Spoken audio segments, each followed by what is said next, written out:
शर्मा जी के बेटे के नाम से तो बहुत सारी मीम बनी है, लेकिन अब देखो शर्मा जी के बेटे से नाम क्यों मीम बनी है। मतलब कहा जाता है कि पढ़ने में ज़्यादा अच्छे हो तो शर्मा जी के बेटे हो, कोई भी होता है ना। तो अब शर्मा जी के बेटे के बारे में थोड़ा सा बताना चाहूँगी। शर्मा जी के बेटे जो भी हैं उनको इसलिए ज़्यादा पढ़ना पड़ता है क्योंकि उनको पता है कि वो जनरल कैटेगरी से आते हैं, और जनरल कैटेगरी में जब तक आप टॉप मोस्ट पे नहीं हो तब तक आपकी कोई इज्जत नहीं है, राइट। अब देखो चलो कोई बात नहीं, इंडिपेंडेंस के टाइम बोला गया for in the name of social justice कि रिजर्वेशन दिया जाएगा, सही बात है। रिजर्वेशन दिया गया, लेकिन रिजर्वेशन का फायदा कौन उठा रहा है? जो ऑलरेडी एडवांटेज ले चुके हैं वही उठा रहे हैं। और जो और कास्ट के बेस नाम पे ऐसा नहीं है कि अपर कास्ट वाले ही लोअर कास्ट वाले की बेइज्जती करते हैं, वो उनके खुद के कास्ट वाले भी करते हैं। जो खुद उनके खुद के कास्ट में जो ऊपर जा चुके हैं ना, वो नीचे वाले को वैल्यू नहीं करेंगे, right, which is the reality. और ये चीज़ आपको एक्सेप्ट करने की ज़रूरत होगी।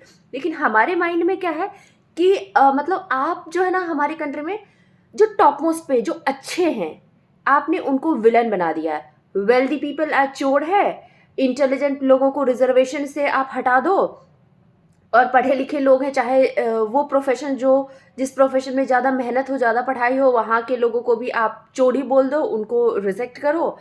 और हमेशा हम कहते हैं ना कि यूएसए इतना आगे बढ़ चुका है, डेवलप्ड कंट्री का एग्जांपल देते हैं, जापान देखो, चाइना देखो। हम नहीं हो सकते, आगे नहीं बढ़ सकते हैं, क्योंकि वो लोग शायद जो डिजर्विंग कैंडिडेट है उनको अपॉर्चुनिटी देती है। पर हमारी कंट्री में क्यों हम रिजर्वेशन को चुनेंगे? भाई फ्री की रेबड़ी मिल रही है तो हम वो उसको क्यों छोड़ेंगे?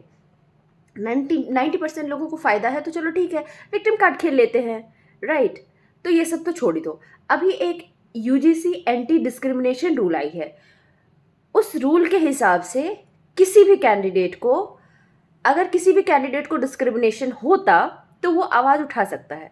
लेकिन ऐसी कोई बात नहीं है। इस रूल के अकॉर्डिंग ओबीसी, एससी, एसटी ही आवाज़ उठा सकते हैं, ठीक है। इससे क्या हुआ कि जो जनरल कैटेगरी के बच्चे हैं वो सेल्फ प्रोक्लेम्ड हो गए, मतलब कि आप ही बदतमीज हो, आपकी ही गलती है, राइट। आपने किया नहीं किया कोई मतलब नहीं है। शर्मा जी का बेटा जो था, बहुत मुश्किल से बहुत पढ़ाई किया उसने, सोसाइटी में भी लोगों ने उसके नाम का मजाक बनाया, कोई बात नहीं, चलो पढ़ते पढ़ते कॉलेज में चला गया। अब शर्मा जी का बेटा जब कॉलेज में गया तो अब क्या हो सकता है? अब शर्मा जी के बेटे से कोई compete तो कर नहीं सकता है। लेकिन ठीक है, चलो हमारे पास एक रूल आ गई है, राइट। अब हम बोलेंगे शर्मा जी के बेटे ने हमें जाति के नाम से गालियां दिया, हमारे साथ डिस्क्रिमिनेट किया। अब क्या होगा? शर्मा जी के बेटे को सस्पेंड किया जाएगा, नहीं तो उनका रिजल्ट होल्ड कर दिया जाएगा। और अगर हमने ज़्यादा थोड़ा जोर लगाया तो शर्मा जी के बेटे को यूनिवर्सिटी से निकाल दिया जाएगा। अब शर्मा जी के बेटे ये सोचेंगे चलो दूसरी यूनिवर्सिटी में पढ़ लेते हैं। ना ना ना ना, दूसरी यूनिवर्सिटी में उनको दाखिला ही नहीं मिलेगा, राइट। और अगर कॉलेज वाले को पता है कि शर्मा जी का बेटा सही है, ऐसा नहीं किया है, तो यूजीसी जो यूनिवर्सिटी ग्रांट कमीशन है, जो किसी भी यूनिवर्सिटी को परमिशन देती है या फिर जो कहते हैं ना वैधता देती है, वो रद्द कर देगी। आप समझ रहे हो? तो शर्मा जी का बेटा, अब मुझे ये समझ नहीं आ रहा है कि शर्मा जी के बेटे को क्या करना चाहिए? चुल्लू भर पानी में डूब मरना चाहिए? मतलब ये तो रिलीजन भी नहीं है जो चेंज किया जा सकता है, राइट। कन्वर्ट हो जाओ, ये तो कास्ट है, कास्ट में कन्वर्जन नहीं होता है। और this law is irrespective of gender, मतलब मेल हो फीमेल हो कुछ भी हो, कोई किसी पे लगा सकता है। अभी फिलहाल एक केस आया है कि एक लड़के ने अपर कास्ट की लड़की को प्रपोज किया, लड़की ने रिजेक्ट कर दिया, लड़के ने यूजीसी इस रूल के अकॉर्डिंग केस कर दिया, और लड़की बेचारी परेशान होती रही। अब जस्टिफाई भी नहीं कर सकती है कि मैंने ऐसा नहीं किया है। तो पता नहीं हम किधर जा रहे हैं। कुछ लोग तो बहुत मज़ा आ रहा है, OBC, SC, ST most of the people हैं, अच्छी बात है, मोदी जी बहुत अच्छा काम कर रहे हैं कि they are dividing Hindu, Hindu को ही हिंदू से डिवाइड कर दो। अभी तो सबसे ज़्यादा खतरे में जनरल कैटेगरी है। कोई जनरल मेल का interview low, ask a general candidate, उनसे तुम पूछो कि उनसे कम मार्क्स वाले, उनके साथ भी पढ़ने वाले लोग जब अच्छे कॉलेज में होते हैं, अच्छे जगह पे होते हैं, नौकरी पा चुके होते हैं, और वो बेचारे स्ट्रगल कर रहे होते हैं, आस्क देम। लेकिन ये सारी चीज़ें क्यों ही हाईलाइट किया जाए, क्योंकि वोट बैंक तो नहीं है, पूछा जाएगा।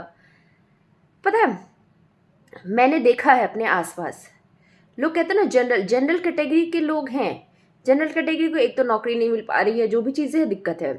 जो रिजर्व कैटेगरी वाले हैं ना, हमारे साथ पढ़ने वाले, दे आर रिच भाई, हमसे तो बहुत ही रिच हैं, ठीक है। फिर भी वो फॉर्म भरेंगे, हमसे कम पैसे देंगे। उनके पास पैसे हैं, वो ले सकते हैं, अपॉर्चुनिटी उनको मिल सकती है, they can pay for it, but no, उनको फ्री के गवर्नमेंट चीज़ें मिल जाएंगी। So it's very difficult situation for general candidate. और जो स्कूल और कॉलेज एक इन्वायरमेंट होती है जहाँ पर हमें सिखाया जाता है इक्वालिटी, वो एक मंदिर जैसी जगह है जहाँ डिस्क्रिमिनेशन को ख़त्म करने के बारे में सिखाना चाहिए। और मुझे नहीं लगता है कि आजकल कोई डिस्क्रिमिनेशन होती है, मैंने अपनी लाइफ टाइम में जितना अभी तक देखा या आसपास देखती हूँ। But let's see what happens. Victim card खेलने को तो खेला ही जा सकता है, नो डाउट। सो और वैसे भी जनरल के साथ कुछ भी होता है तो कोई बोलने का है नहीं, इतनी सी तो जनसंख्या है, कौन ही क्या बोलेगा। So on this Republic day, कल रिपब्लिक डे है 26 जनवरी, बहुत लंबे लंबे स्पीचेस दिए जाएंगे for unity, for you know equality and everything. लेकिन क्या हम सच में यूनाइटेड हैं? बस हम एक इस मूर्ख नेताओं के चक्कर में we are divided on the basis of religion, now caste, language, state, culture। हम इतने ज़्यादा, और जेंडर, जेंडर को कैसे भूल सकते हो, आजकल स्यूडो फेमिनिज्म भी तो आई है। मतलब हम देखें ना, जितने भी लॉज बने हैं ना, सबका मोस्टली मिसयूज़ हो रहा है, राइट। तो ट्रांसपेरेंसी इंपॉर्टेंट है। आपने SC/ST एक्ट बनाया था, उसी का हमने कितनी केसेस सुनी कि फेक था भाई, जनरल वाले को तो सुनना भी नहीं है, और वो धमकी दे के जाते हैं, लिटरली वो धमकी दे के जाते हैं। आप किसी छोटे शहर एक गांव की बातें सुनो, लिटरली वो धमकी दे के जाते हैं। वो नहीं डरते हैं, जनरल वाले डर के रहते हैं कि भाई ये कुछ भी कर रहा है छोड़ दो, ये एक्ट लगा दिया तो तुम जेल में जाओगे, कोई नहीं बचाएगा। So it's high time for the general people, general category people to come speak for your right। वरना अभी आप रिजर्वेशन के मारे पढ़े लिखे बकलोल बने, बेरोजगार बने फिर रहे हो, कल को पता चला आप डरते डरते फिरोगे कि मतलब आपके साथ कुछ बुरा हुआ तो अपने डिफेंस में भी कुछ नहीं बोल सकते हो। Be aware, be safe, let's unite, talk and demand for our right। Thank you।